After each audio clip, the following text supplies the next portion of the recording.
नमस्कार, मैं हूं सौरभ और आप देख रहे हैं हमारे साथ खोज खबर न्यूज़ चैनल। खोज खबर न्यूज़ चैनल के सभी दर्शकों का बहुत बहुत स्वागत है। आज हमारे खोज खबर न्यूज़ चैनल पे एक ऐसे युवा का इंटरव्यू होगा जिसने लगभग 40 बार रक्तदान कर लोगों का जीवन बचाने का कार्य किया है। साथ ही समाज के लिए अनगिनत कार्य उस युवा ने किए हैं। जी हाँ, हम बात कर रहे हैं युवा समाज सेवी नीतीश कुमार चतुर्वेदी जी की। तो आइए बात करते हैं श्री नीतीश चतुर्वेदी जी से। नीतीश जी, आपका हमारे खोज खबर चैनल में बहुत बहुत स्वागत है। जी धन्यवाद। नीतीश जी, आप जनपद सोनभद्र के युवाओं की शान के रूप में जाने जाते हैं और आपने अनगिनत आंदोलन जनपद के हित में किए हैं। उसके साथ साथ एक बड़ा अभियान, आपका एक ऐतिहासिक अभियान चलता है, ब्लड डोनेशन। अब तक लगभग आपने 40 बार रक्तदान किया है। तो हमारे चैनल खोज खबर से अपने इन सारे अनुभवों को आप साझा करिए और बताइए कि आपने अभी तक क्या क्या प्रयास समाज के लिए किए हैं और आगे और क्या करना चाहते हैं। जी धन्यवाद। सबसे पहले तो खोज खबर चैनल के सभी जो है दर्शकों को बहुत बहुत धन्यवाद। साथ ही आपको भी बहुत बहुत धन्यवाद जो आपने हमें इस चैनल के पर बुलाने के काबिल समझा। मैं आपको ये बताना चाहता हूँ कि मेरा यह अभियान लगभग 2004 से चल रहा है। सबसे पहले मैं अपने एक रिलेटिव को ब्लड जो है ज़रूरत आवश्यकता थी, तो मैंने उनको ब्लड दिया और डॉक्टर ने उनको जवाब दे दिया था। तो जब पहली बार मैंने उनको ब्लड दिया तो ऊपर वाले की कृपा से उनकी जान बच गई। तो मेरे मन में ये भावना जगी कि मुझे इसका कोई बहुत बुरा हमारे पर प्रभाव नहीं पड़ेगा। हो सकता है थोड़ा बहुत स्वास्थ्य हमारा जो है डगमगाए या थोड़ा बहुत स्वास्थ्य हमारा प्रभावित हो, लेकिन मेरे एक थोड़े से रक्तदान से किसी की ज़िंदगी बच सकती है। तो उसी समय से मेरे मन में ये भावना जगी कि मुझे जब भी कहीं से भी पता चलता है तो मैं रक्तदान के लिए एक अंदर से एक भावना जागृत होती है कि मुझे यह काम करना चाहिए। मैं किसी भी परिस्थिति में रहता हूँ, कहीं भी रहता हूँ, अगर इस तरह की बात मेरे सामने आती है तो मैं उसे जाके हर परिस्थिति में, चाहे ब्लड बैंक हो, कहीं दूर भी जाना पड़ता है तो मैं जाके उनको ब्लड डोनेट करता हूँ। नीतीश जी, ये प्रेरणा आपको कहाँ से मिली और ब्लड डोनेशन के अलावा भी आपने समाज हित में बहुत सारे कार्य किए हैं, उसके बारे में हमको बताइए। जी, सबसे पहले तो मेरा जब शिक्षा दीक्षा जो है इलाहाबाद से हुआ, इसके बाद जब मैं वहाँ से आया तो हमारे ही एक समाज सेवी संगठन युवक मंगल दल के माध्यम से बड़े भाई सौरभ कांतपति तिवारी जी के द्वारा हमें इसकी प्रेरणा मिली। हमारी एक मुलाकात जो है एक इंटरव्यू के दौरान जो है जिला अस्पताल लोढ़ी में हुआ था और मुझे लगा कि समाज के लिए एक ऐसा संगठन है जो काम करता है निस्वार्थ भावना से। उन्होंने मेरा परिचय तक नहीं जाना और मेरी मदद के लिए हमें जो है जिलाधिकारी तक जो है पहुंचाया और हमारी मदद किया। तो उसी समय हमको एक प्रेरणा मिली कि मुझे इस संगठन से जुड़ना चाहिए और तब से मैं लगभग 7-8 सालों से मैं उस संगठन से जुड़ा। बीच में मैं जो है थोड़ा सा भटक भी गया था। इसके बाद धीरे धीरे जो है एक क्रांतिकारी स्वभाव होने के नाते जो है हमने ज़िले में तमाम जो है सामाजिक क्षेत्र में तमाम आंदोलन किए। एक निजी कंपनी के खिलाफ आंदोलन किया, मज़दूरों को समस्याओं को लेके, बकाया मजदूरी को लेके। फिर इसके बाद जो है SC/ST एक्ट के अध्यादेश के खिलाफ जो है हम लोगों ने सड़क पर आंदोलन किया, उसमें हमारे पर मुकदमे भी लादे गए। तो इन सारे संघर्षों के बावजूद भी एक अंदर से एक प्रेरणा रहती है कि हमको समाज के लिए, हर वर्ग के लिए काम करना है। और हम लोग, सबसे बड़ी बात यह है कि हमारी पूरी टीम कभी जातिवादी भावना से जुड़कर काम नहीं करती है। सामने वाला किस जाति का है मुझे उससे फ़र्क नहीं पड़ता है। सामने वाला अगर ज़रूरतमंद है तो मेरा उसके साथ खड़ा होना स्वाभाविक हो जाता है और मैं बस इसी भावना से उन लोगों के साथ खड़ा रहता हूँ और तमाम सारी जो है बाधाओं को भी पार किया है और करते भी रहते हैं। तो इस तरह से जो है समाज सेवा के क्षेत्र में काम करते हैं। एक तरह से कहिए तो बहुत ही उग्र स्वभाव भी है आपका, क्योंकि आप किसी के साथ अन्याय को बर्दाश्त नहीं कर पाते और उसके लिए लंबी लड़ाई लड़ने के लिए तैयार हो जाते हैं। तो उस नीतीश को और इस नीतीश को जो आज बात कर रहा है, इसमें क्या कोई परिवर्तन की संभावना है कि बस नीतीश यूं ही रहेंगे और ऐसे अपने उग्र स्वभाव के लिए जाने जाएंगे? देखिए, सबसे बड़ी जो बात है कि उग्र स्वभाव होना, तो मैं ये कह सकता हूँ कि शायद यह मेरे डीएनए में घुस गया है।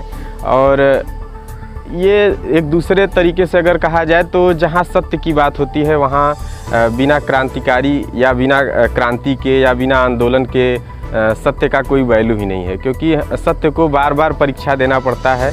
और सत्य जहाँ है वहाँ आंदोलन है, और सत्य जहाँ है संघर्ष वहीं है। तो इसलिए जो है चाहे इसको हमें जो जिस उपमा से सराहा जाए या जो भी आलोचनाएं की जाए, तो यह मेरा व्यक्तिगत अपना अंदर का स्वभाव है, जिसकी वजह से मैं अब क्रांतिकारी कह लें या उग्र कह लें, तो बस इसी तरह हमारा आंदोलन चलता रहता है और आगे भी चलता ही रहेगा। अभी हाल ही में आपने एक गरीब बच्चे का इलाज कराया, लगभग 4 से 5 लाख रुपए खर्च हुआ। और जहाँ तक हमको जानकारी है कि उस बच्चे का पूरा पैर सड़ चुका था और सभी डॉक्टर जवाब दे चुके थे, चूँकि वो अत्यंत ही गरीब था और उसके पास तो खाने के लिए पैसे नहीं थे, तो दवा कहाँ से कराता। लेकिन लगभग 4 से 5 लाख, और हमको लगता है शायद अधिक ही लगा हो, क्योंकि बहुत लंबी दवा चली। तो उसको आपने समाज से सहयोग लेकर, कुछ अपने द्वारा सहयोग करके उसकी आपने जान बचाई, जो शायद इस जनपद के लिए ही नहीं, इस देश के लिए या समाज के लिए प्रेरणा के रूप में सामने आया। तो इसके बारे में क्या कहना चाहेंगे आप? देखिए, जो समाज सेवा की बात हो गई या उस गरीब बच्चे की मदद की बात हो गई, तो उसमें शुरुआत जो है कई लोगों की प्रेरणा की वजह से हुआ। एक सीआईएसएफ के रिटायर्ड कमांडेंट रहे हैं भैया बलराज पाठक जी, उनके फेसबुक वाल से मुझे जानकारी मिली। फिर मैंने उनको फ़ोन किया और उन्होंने जब मुझे बताया तो मैंने अपने जो है गार्जियन स्वरूप अपने बड़े भाई सौरभ जी से बात किया। तो उन्होंने कहा कि हाँ, जेन्युइन मामला है, इसमें हम लोगों को मदद करनी चाहिए। तो हम लोगों ने पहले तो सेल्फ अपने से जो भी हुआ हम लोगों ने किया, इलाज जो भी अपना किया। लेकिन जब हम लोगों को लगा कि हम लोग खुद बेरोज़गार हैं और कैसे मदद करेंगे, तो फिर हम लोगों ने समाज का भी सहयोग लिया और कुछ लोगों ने जो है मदद भी किया, बहुत सारे लोगों ने मदद किया। लेकिन आजकल होता क्या है कि क्षणिक मदद तो मिल जाती है, लेकिन वह लड़ाई हमारी करीब लगभग 9 से 10 महीने चली। तो उस लड़ाई में अब जिसने मदद कर दिया बार बार, तो हम उसके सामने हाथ फैला नहीं सकते या मदद मांग नहीं सकते। तो कुछ समय तक जो है लोगों ने मदद किया, कुछ पैसे मदद में मिले, लेकिन बाद में फिर वो जिम्मेदारी हम लोगों पे ही हो गई। तो हमारी टीम ने और सौरभ जी ने और हमारे साथ के जो हमारी युवा टीम है, उन लोगों ने सहयोग दिया और लगभग ये 10 महीने तक हमारा इलाज, मैंने उसको इलाज कराया उस बच्चे का। और ईश्वर की कृपा से कि उसको सकुशल हमने घर भी पहुंचाया, जो है हॉस्पिटल से डिस्चार्ज करा के। उसमें कुछ हमारे डॉक्टर्स भाई भी हैं जिनका भी हमको बहुत सारा मदद मिला। लोगों को न्याय दिलाने के लिए या उचित स्थान दिलाने के लिए आपके मन में क्या प्लान है, इसके बारे में हमसे बताइए। देखिए, किसी भी चीज़ में, किसी भी व्यवस्था परिवर्तन के लिए या किसी भी चीज़ में परिवर्तन लाना है तो सबसे पहले एक चीज़ जुड़ता है, संघर्ष। और इतना जो है संघर्ष हो चुका है अब तक के सफ़र में कि अब मुझे नहीं लगता कि संघर्ष शब्द मेरे लिए कोई नया है। तो आगे भी संघर्ष जारी रहेगा और जिस स्तर पे जाके, जिस तरीके से हम लोगों को जो है उनकी सेवा करने का और समाज को एक नया दिशा देने का रणनीति बनाना पड़े या संघर्ष करना पड़े, तो उस स्तर पे हम लोग जाके, हमारी टीम या हमारे जो भी हमारे शुभचिंतक हैं, हमारे सहयोगी हैं, उनके साथ आगे भी लड़ाई लड़ी जाएगी और अनवरत लड़ी जाएगी जब तक शरीर में जान है, ऊर्जा है और जब तक हमारे गार्जियंस और बड़े भाइयों का आशीर्वाद, स्नेह और प्यार है, तब तक ये लड़ाई जारी रहेगी। हमारे चैनल खोज खबर के माध्यम से हमारे, चूँकि बड़े हर्ष का विषय है कि हमारे अभी चैनल को लॉन्च हुए 15 दिन भी नहीं हुआ है और हमें दर्शकों का खूब प्यार मिल रहा है। आप जैसे भाइयों के इंटरव्यू को बहुत सराहा जा रहा है। तो हमारे खोज खबर के दर्शकों को कुछ संदेश देना चाहेंगे आप?